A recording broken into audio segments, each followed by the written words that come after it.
Masturbation, une approche spirituelle, sainte, satisfaire seul par la masturbation en se caressant, en se donnant des doigts ou en utilisant un objet quelconque pour atteindre l'orgasme. C'est ce que l'on appelle la masturbation, selon les témoignages de ceux qui la pratiquent. C'est très plaisant. C'est pourquoi beaucoup de gens y sont accros depuis la puberté jusqu'à la mort. Certains croient même que tous ceux qui lisent ce post l'ont déjà fait au moins une fois dans leur vie, même s'ils ne la pratiquent plus. Cette pratique a de grosses conséquences sur notre santé physique, surtout pour les hommes. Mais dans ce post, je vais uniquement aborder une approche spirituelle de la masturbation. Lorsque vous vous masturbez, vous n'êtes pas vraiment seul. On a tendance à dire Dieu seul me voit, mais en réalité, ce ne sont pas seulement Dieu, les anges ou les démons qui vous observent. Beaucoup de mauvais anges ont quitté le ciel pour prendre plaisir avec les femmes. Si nous prenons Genèse 6/2, les fils de Dieu virent que les filles des hommes étaient belles, et ils prirent pour femmes celles de toutes qu'ils choisirent. Les démons ne nous aiment pas. Ils sont nos ennemis numéro 1, mais ils aiment prendre du plaisir avec nous. Parfois, je ris quand j'entends quelqu'un dire qu'il a un esprit qu'il aime.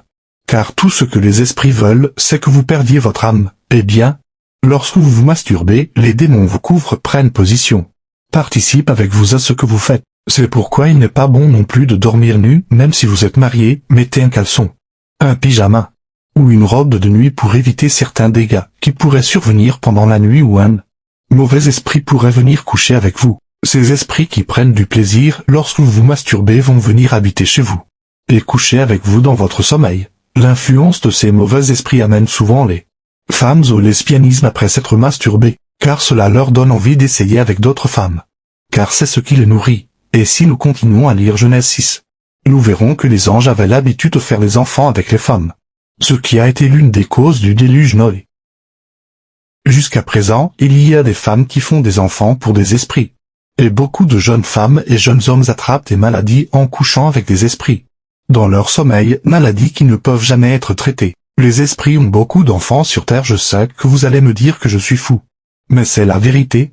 La masturbation est l'une des portes que ces mauvais esprits utilisent pour entrer en vous. Quand vous y êtes totalement accro, vous devenez leur femme ou leur mari et se fiancent avec vous, se marient avec vous dans votre sommeil, et ce mariage est reconnu comme légal dans le monde invisible. Ce mariage vous empêchera de trouver quelqu'un avec qui rester.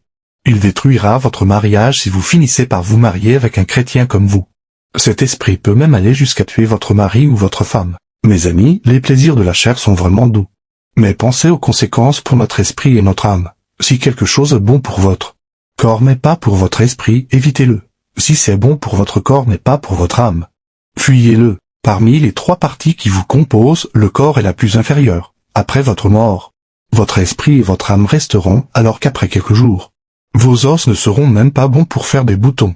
Ne laissez pas les désirs de la chair traîner votre âme dans la boue. Le texte aborde la masturbation sous un angle spirituel, en expliquant que bien que la pratique puisse être plaisante, elle est dangereuse sur le plan spirituel. L'auteur affirme que se masturber ouvre la porte à des esprits mauvais, qui peuvent non seulement influencer la personne mais aussi habiter chez elle et même avoir des relations dans son sommeil. Ces esprits, selon le texte, pourraient conduire à des comportements déviants comme le lesbianisme, et causer des problèmes relationnels et spirituels. Le message principal est de mettre en garde contre les plaisirs de la chair qui peuvent nuire à l'âme et l'esprit.